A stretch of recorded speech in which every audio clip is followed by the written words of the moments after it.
Saludos, hermanos y hermanas.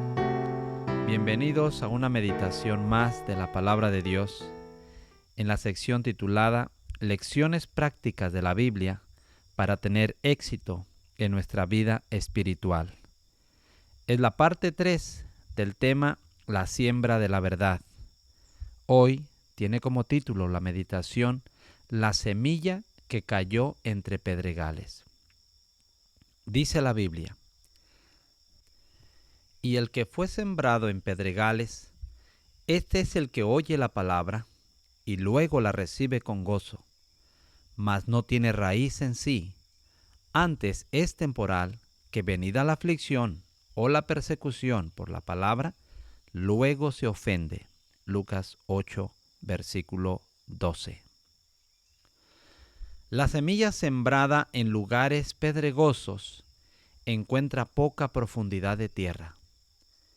La planta brota rápidamente, pero la raíz no puede penetrar en la roca para encontrar el alimento que sostenga su crecimiento y pronto muere.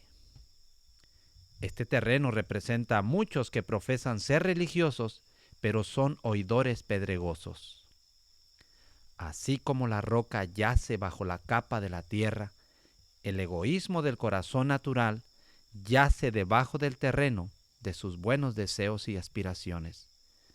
Estos defectos de carácter impiden el crecimiento espiritual en gran medida. No subyugan el amor propio, se aman demasiado a sí mismos y esto no les permite ver la excesiva pecaminosidad del pecado y su corazón no se ha humillado por el sentimiento de su culpa. Esta clase puede ser fácilmente convencida y parecen ser conversos inteligentes, pero tienen solo una religión superficial. Los oidores que se asemejan al terreno pedregoso no se retractan porque hayan recibido la palabra inmediatamente, ni porque se regocijen en ella. Tan pronto como San Mateo oyó el llamamiento del Salvador, se levantó de inmediato, dejó todo y lo siguió. Tan pronto como la palabra divina viene a nuestros corazones, Dios desea que la recibamos, y es lo correcto aceptarla con gozo. Hay gozo en el cielo por un pecador que se arrepiente. Lucas 15:7. Y hay gozo en el alma que cree en Cristo, pero aquellos de los cuales la parábola dice que reciben la palabra inmediatamente, no calculan el costo. No consideran lo que la palabra de Dios requiere de ellos. No examinan todos sus hábitos de vida a la luz de la palabra, ni se entregan por completo a su dominio. Las raíces de la planta penetran profundamente en el suelo y, ocultas de la vista, nutren la vida del vegetal. Tal debe ocurrir con el cristiano. Es por la unión invisible del alma con Cristo, mediante la fe, como la vida espiritual se alimenta. Pero los oyentes pedregosos dependen de sí mismos y no de Cristo.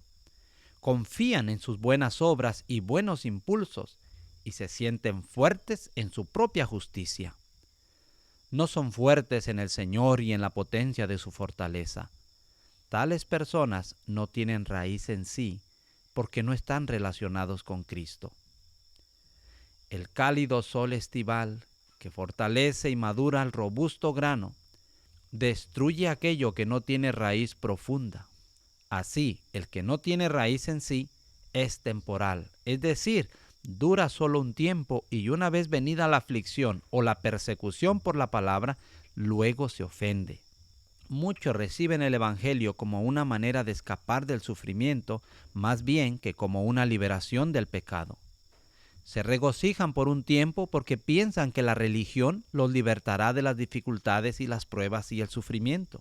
Mientras todo marcha suavemente y viento en popa, parecen ser cristianos consecuentes, pero desmayan en medio de la prueba fiera de las tentaciones, las dificultades y el sufrimiento. No pueden soportar el rechazo público por causa del mensaje en cada tiempo.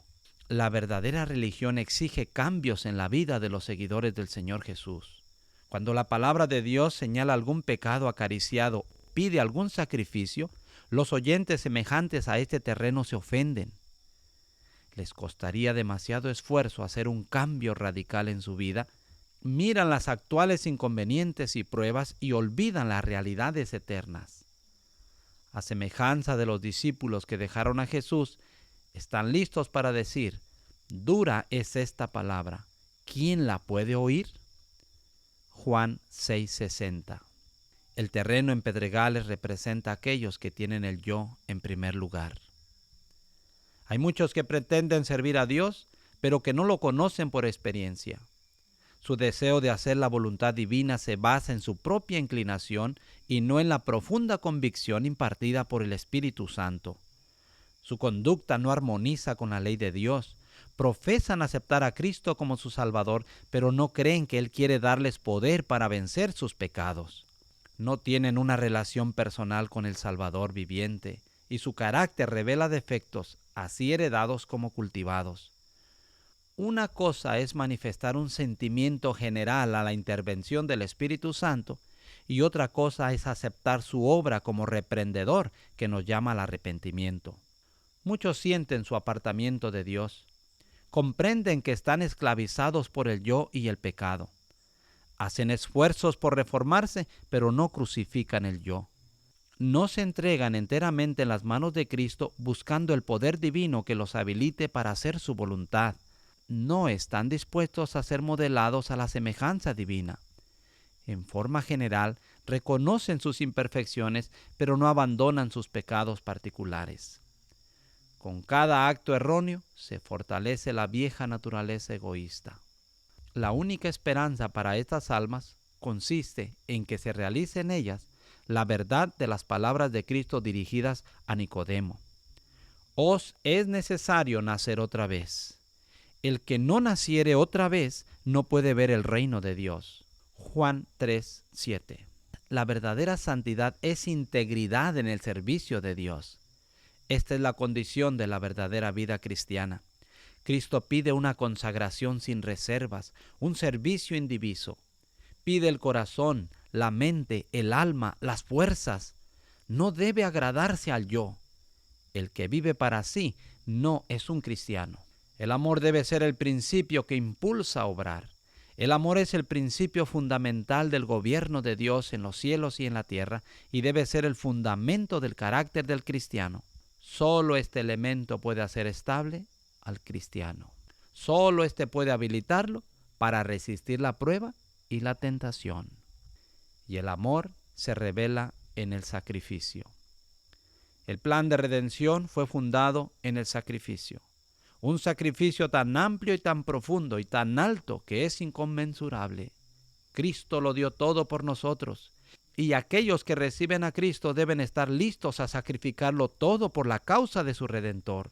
El pensamiento de su honor y de su gloria vendrá antes de ninguna otra cosa. Si amamos a Jesús, amaremos vivir para Él, presentar nuestras ofrendas de gratitud a Él, trabajar por Él. El mismo trabajo será liviano. Por su causa anhelaremos el dolor, las penalidades y el sacrificio. Simpatizaremos con su vehemente deseo de salvar a los hombres. Sentiremos por las almas el mismo tierno afán que Él sintió. Esta es la religión de Cristo. Cualquier cosa que sea menos que esto es un engaño. Ningún alma se salvará por una mera teoría de la verdad o por una profesión de discipulado. No pertenecemos a Cristo a menos que seamos totalmente suyos. La tibieza de la vida cristiana es lo que hace a los hombres débiles en su propósito y volubles en sus deseos. El esfuerzo por servir al yo y a Cristo a la vez lo hace a uno oidor pedregoso, y no prevalecerá cuando la prueba le sobrevenga. El Señor nos bendiga y nos ayude a aprender de estas lecciones valiosísimas para el crecimiento en nuestra vida espiritual. Amén.